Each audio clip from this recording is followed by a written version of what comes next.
So what were we discussing? Oh, remember we got Luella on here to discuss how when you live in a complex, you should anticipate, a complex or estate, you should anticipate hearing people live their lives. Yeah. You know, these people who want to live in estates and then don't want to hear anything from you. Don't want to hear your car start in the morning. Don't want to hear you breathe. Don't want to hear the kids play. Don't want to hear anything. And it was like but what we all resolved on was that you can't be on either side of the spectrum. So No, you can't be the person who's making noise all the time. Then you shouldn't be living in a state or a complex.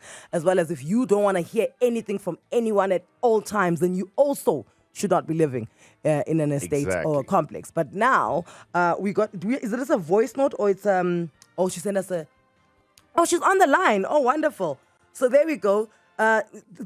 She now needs our help with something because they are at the cusp of deciding whether they're going to get a standalone. After listening to the conversation, they're like, maybe we need a standalone. So now Nazira's on the line. Nazira, good morning. Welcome to Anele in the Club. Morning, how are you? We're great. So you guys are in the market looking for a house? Yeah, definitely. And there's just this ongoing debate, estate versus standalone. Yeah. Okay, which area are you looking at? Santon. Okay. You know, Santon, what's this area behind Benmore? Parkmore. There's another name for it. It's the area that joins with Coleraine Drive, right? Okay. There's that area. And then the area, you see where the fire station is? Yeah. Linden Road. Uh-huh. So no, not on that side. We more on Gallo Manor, Morningside, Windywood side. Fancy. Okay. All right. Because if you on that Linden Road, right, driving away from Santon, and you cross over Greyston, and you go there past the Brazen Head, and then it's like a bit of a boomed community, but it's standalone houses. Yes. That area's got safe standalone houses. Because and now this is the conversation, Nazira. Obviously, now you guys are debating estate versus standalone. That's so. Where is your mind when it comes to estate? Like, what's your pros there? What's your pros with standalone? Okay, so this is the discussion, right? So the estate is slightly more expensive, but it's modern, so you don't have to do much. Also very safe. So safety is not an issue, especially when you want to travel. At least the eggs will be safe in the nest. But the issue is levies, and it's levies for life, you know. And if you're looking at levies at the moment, whether it's 2,500, 3,500, what is it going to be in 10 years' time or 20 years' time?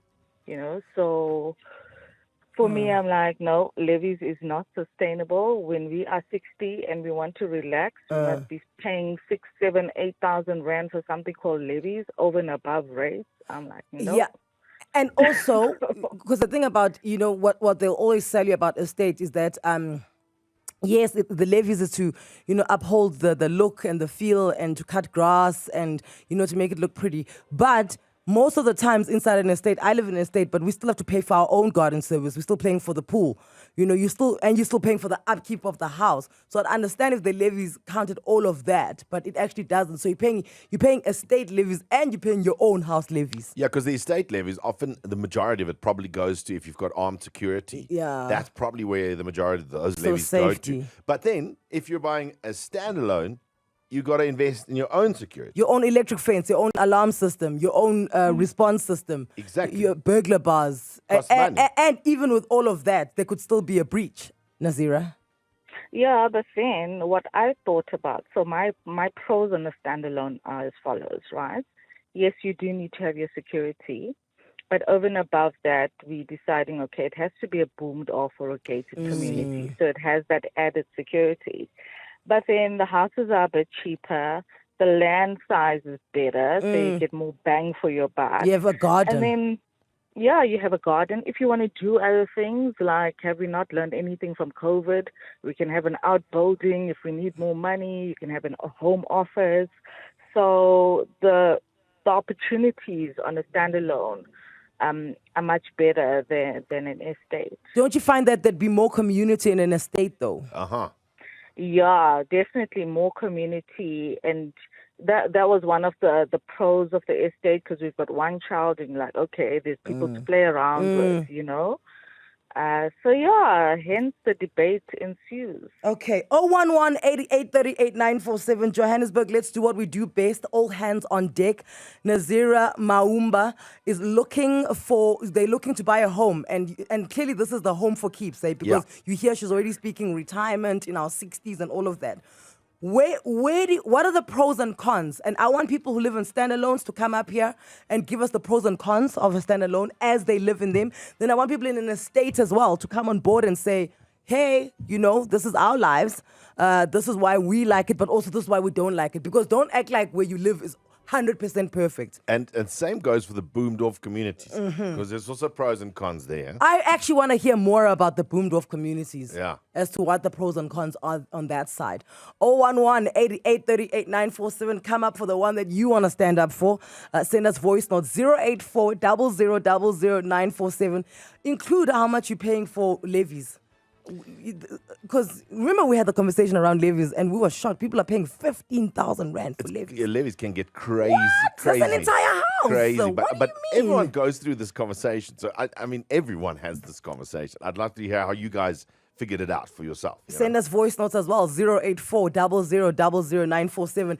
And also, if you are a kid and then you're in the car and you're on your way to school and you live in either, obviously you're living with your parents or your guardian, as a kid, I want your point of view as to what you deem is better, right? Which has been more fun for you. Which has been more fun for you as a children. Yeah. Okay? Yeah.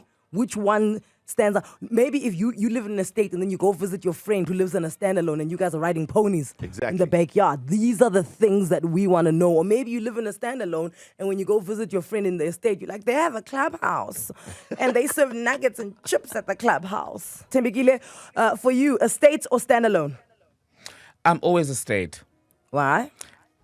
I find them safer, and this is very city specific, right? In Johannesburg, so you've got the security. It's not 100 proof, but the idea that you live in a boomed area where on average you've got two or more guards on duty at a time who are patrolling, etc. You don't have to pay for private security because that's an added cost.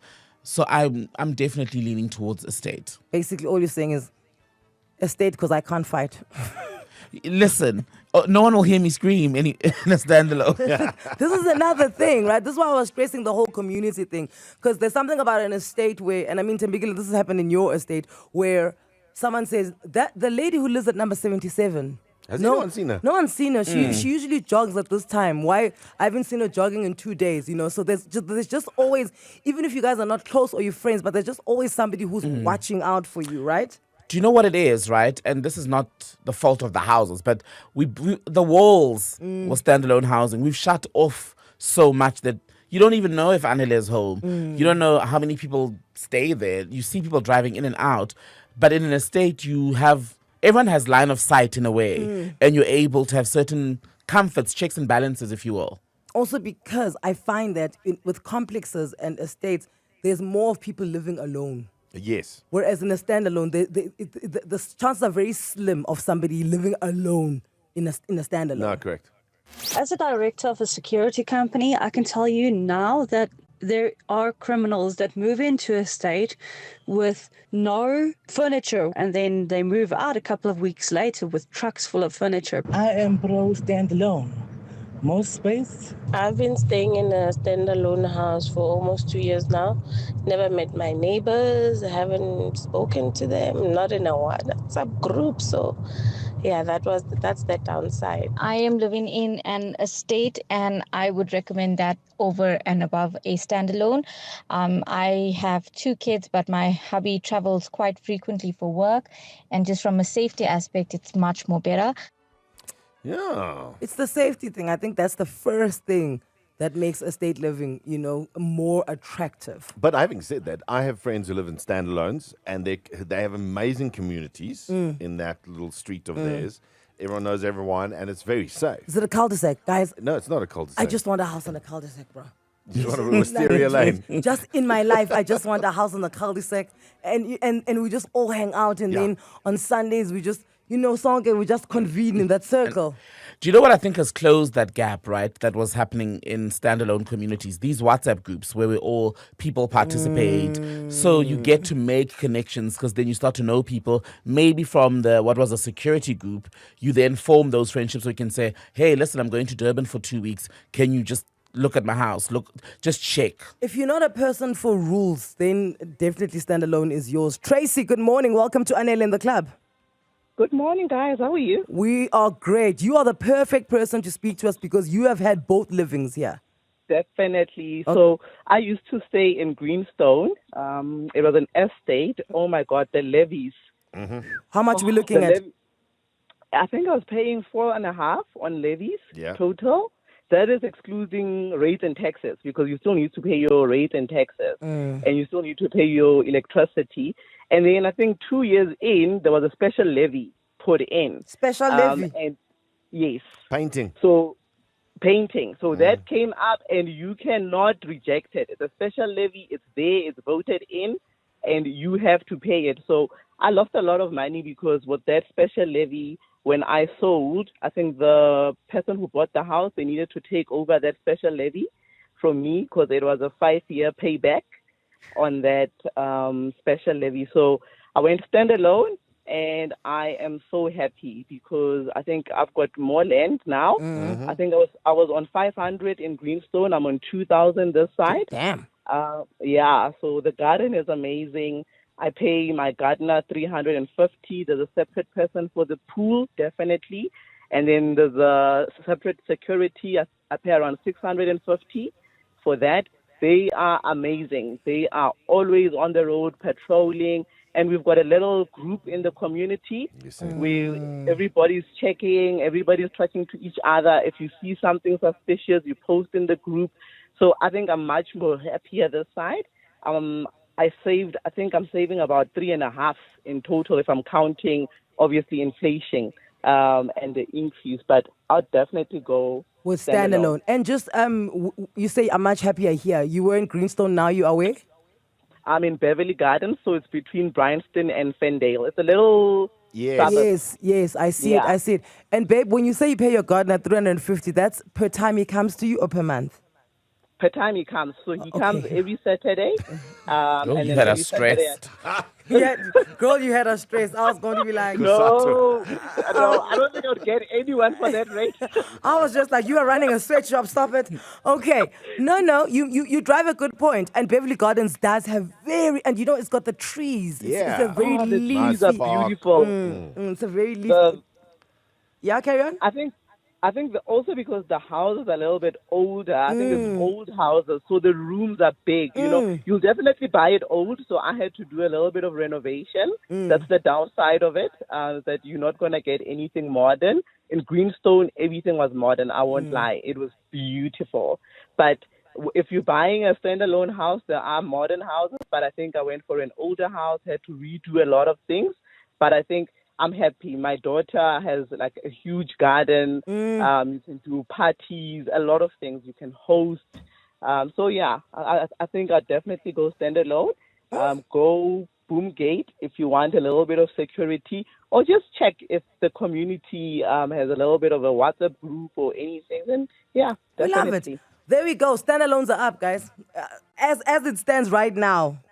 And Nazira is obviously listening. Yeah. As it stands right now, standalones are up because Tracy's, anecdote. No, she's been convincing us here. Yeah, she's been even. I'm like, So it doesn't sound too bad. And yesterday, a golf ball hit my window, broke it. And if you live in a golf estate, they tell you that you knew you were living in a golf estate, so there's no like insurance. I was going to say just that. You knew you were buying in a golf estate. Huh? Now, you can buy in an estate without the golfer. I'm just saying, they exist. See, these are the curses of a big budget. Exactly. Literally, guys, in 6 months, a golf ball has hit my car. I've had to get a new windscreen, a new sliding door, 2 new windows, now 5 new windows. And to your defense, can I just say for everyone listening, Anele's house is not like... It's not in hitting range. Yes, it's these golf players who can't play. That's exactly. I live in an estate. I'm a single mother. I live with my daughter. Look, I cry every month when I pay my levies, but the security and the peace of mind that you get, living in an estate. Your child will have friends. They come around. They go swim. They go chill in the clubhouse. My boyfriend recently went overseas and he lives in an estate. And the guy who stays next door to him didn't notice any movement for like 3 days. And he's like, no, man, they have to check on this guy. Just now he's dead. And then he went to the main security and said, please phone his emergency contact and see if he's okay. I mean, I would like to live in a state. It's beautiful, it's community, but all them people knowing my business in my face, no, guys. What are you doing? Well, true that though. What are you doing? Every state has that one tiny who's like just checking there. She'll tell you what time the dogs are out in the mornings. Go find her, talk to us. Estate or freestanding? Good morning. Morning. I live in a standalone house, but I would definitely opt for an estate. Why? And that's because the freedom is great, but some people just take advantage. Like, if I was to give an example, one of our neighbors had a bunch of pit bulls, and they were just causing a lot of havoc. Even now, I'm too scared to jog or run on our streets because I'm just scared one of them will break loose again, like they always do. And also another reason is your neighbor could paint their house yellow and you can do nothing about it. That's very true. So, so no, I think the freedom is a bit too much. Yeah, I hear you. No, she's right.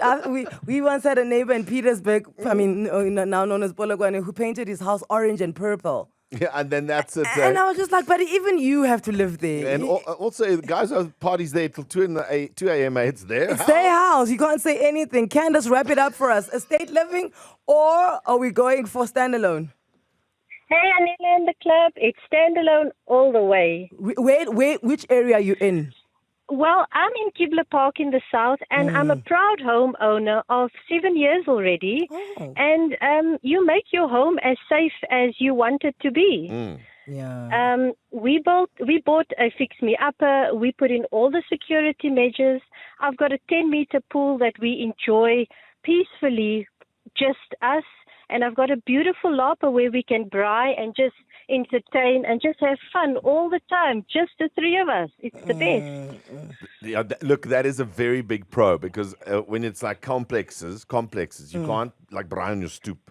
You've all got to braai at the communal braai. And sometimes there's a communal pool. And when she says lapa, it's very difficult as well to have your own lapa without eating into the little garden that you have already. And when it comes to standalone, generally, I've always been of the mind that you must just buy around Afrikaans guys who've got a Hilux. Because like if there's not enough Hiluxes driving around, I don't want to live there. Not your neighborhood. But the level of safety for me is seeing a Hilux at all times, guys. Every time I see a Hilux, I'm like, I'm safe, buddy. Anele and the club on 947.